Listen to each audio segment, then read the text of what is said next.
ظفر صاحب، تو آپ سمجھتے ہیں کہ اس دوران جب IMF پروگرام میں ہم نہیں تھے تو جو اسٹیٹ بینک آف پاکستان کی پالیسیز تھی وہ کامیاب ثابت؟ پروگرام کے اس حصے میں ہم بات کر رہے ہیں کہ ٹیکس ریفارمز کی بات تو ایک عرصے سے ہوتی ہے، لیکن ٹیکس ریفارمز کیسے کیے جائیں تاکہ ٹیکس نیٹ آپ کا براڈ بیسڈ ہو اور یہ نہ ہو کہ جو سیکٹر یا جو لوگ آلریڈی ٹیکس پے کر رہے ہیں ان پہ مزید بوجھ بڑھتا رہے۔ ظفر مسعود صاحب کا اس پہ پوائنٹ آف ویو لے لیں۔ ظفر صاحب، آپ کا کیا پوائنٹ آف ویو ہے، کیسے ہو سکتا ہے ایکویٹیبل ٹیکس؟ اچھا دیکھیے، اس معاملے میں جو ہے نا،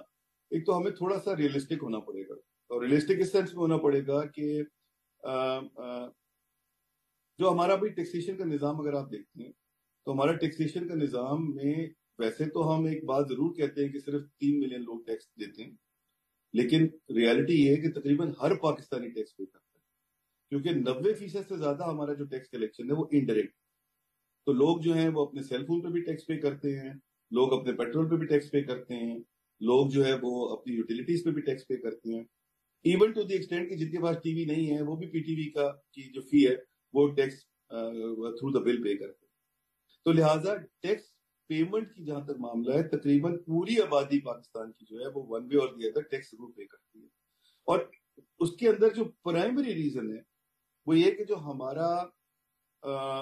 سوشل کانٹریکٹ ہے وہ بہت کمزور ہے between the government and the public in terms of tax collection and the delivery of that tax as well. Until that improves, the indirect taxation is the only way to go. اور میں تو اس بات کا بہت بڑا supporter رہا ہوں کہ ہمیں جو ہے وہ سپورٹ کرنا چاہیے اسٹیپڈ اپ انڈائریکٹ ٹیکسیشن کو۔ ہم غالباً اس بات کے لیے تیار ہی نہیں ہے کہ ہم فکسڈ جو ہے وہ ہم جائیں ڈائریکشن میں of direct taxation. Now direct taxation, although it is very important, income tax is very very important to be taxed, but as I said کہ there are larger social issues and political issues at play here، جب تک ہم وہ address نہیں کرتے ہمیں کوئی نہ کوئی سولوشن تو نکالنا ہے۔ اور اگر ہم دیکھتے ہیں کہ ہمارے ٹیکس کی جو کلیکشن ہے over a period of last 10 years، 1 decade کے اندر، وہ تقریباً کوئی 5 سے 6 گنا بڑھی ہے، مگر جو لارجر ایشو ہمارا ہے وہ یہ ہے کہ جو دوسری طرف ہمارے ایکسپینسز ہیں وہ اس سے بہت زیادہ بڑھ گئے۔ تو جہاں ٹیکسیشن کا معاملہ ہے وہاں ضرور ہمیں ان سب ایریاز کو ٹیکسیشن کے نیٹ میں لانا چاہیے، اور جو ایگزسٹنگ ٹیکس کے ہمارے جو ٹیکس پیئنگ اینٹیٹیز ہیں ان کو ہی بلک نہیں کرنا چاہیے، اور بھی لانا چاہیے۔ میں اس معاملے میں بہت اسٹرانگلی یہ بلیو کرتا ہوں کہ ہماری سوسائٹی کے اندر جو ہیو ونز اور ہیو ناٹس کا جو ٹیکسیشن کا نظام جو گلف ہے وہ اتنی بڑھ گئی ہے کہ غالباً ویلتھ ٹیکس اور انہیریٹنس ٹیکس اور ڈیٹ ایسٹ کے اوپر جو ٹیکس ہے وہ ایک بہت اچھا آئیڈیا ہو سکتا ہے جس کو ہمیں پرسو کرنا چاہیے اور ایکسپلور کرنا چاہیے، تاکہ ہم اس گلف کو کم کریں between have ones and have nots, جو کہ انکریز کرتی جا رہی ہے globally also, but in particularly in country like Pakistan. On the other hand جو ہمارے ایکسپینسز ہیں ہمیں وہ کنٹرول کرنے ہیں۔ اب اس میں جو لارجر ایکسپینسز ہیں وہ کون کون سے ہیں؟ اس میں سب سے بڑا ایکسپینس جو ہمارا ہے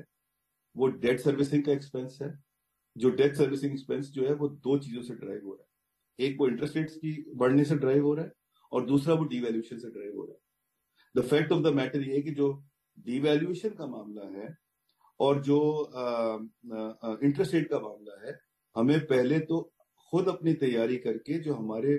ملٹی لیٹرل پارٹنرز ہیں ان کو اس بات پہ کنونس کرانا پڑے گا کہ perhaps that is not helping us and that is harming us more to control inflation. Therefore ہمیں اس کو ایک نئی طریقے سے دیکھنا پڑے گا، ہمیں اس کو ایک نئی طریقے سے اسیس کر کے اس کو نئی طریقے سے پچ کرنا پڑے گا اور ایڈریس کرنا پڑے گا۔ دوسرا جو بڑا ہمارا ایکسپینس ہے وہ پبلک سیکٹر اینٹیٹیز کا ہے، جس پہ ہم نے ابھی بات کی ہے، اور اسی سے ریلیٹڈ جو ہے وہ سرکولر ڈیٹ کا ایشو ہے۔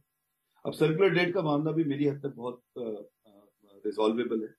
اور اس کے اندر جو ہے وہ ہمیں ہر قسم کی سبسڈی جو ہے اس کو ختم کرنا ہے۔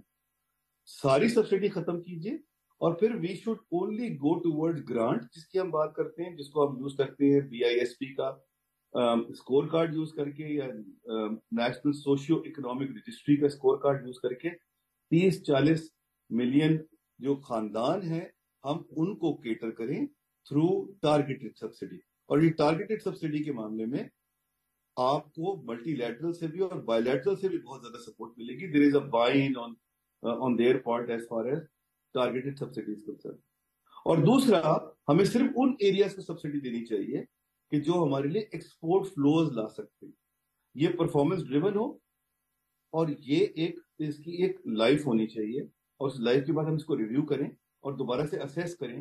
کہ کیا اس کو ہم مزید کنٹینیو کریں, امپروو کریں, یا کہیں اور لے کے جائیں. تو یہ 2 ایریاز کے علاوہ جتنی بھی ہماری سبسڈی ہے اس کو ہمیں سب کو ختم کرنا ہے. ہمیں اپنے ایکسپینسز کو کنٹرول کرنا ہے. جو ٹیکسیشن والا معاملہ میں نے آپ کو بتایا, وہاں پر ہمیں new areas of taxation, new taxes جو ہے ان کو انٹروڈیوس کرانا ہے. آلریڈی ہم نے کافی ٹیکس جو ہے وہ تقریباً سب لوگ ہی پے کرتے ہیں, مگر میری حد تک step up indirect taxation is the best way to go rather than anything else.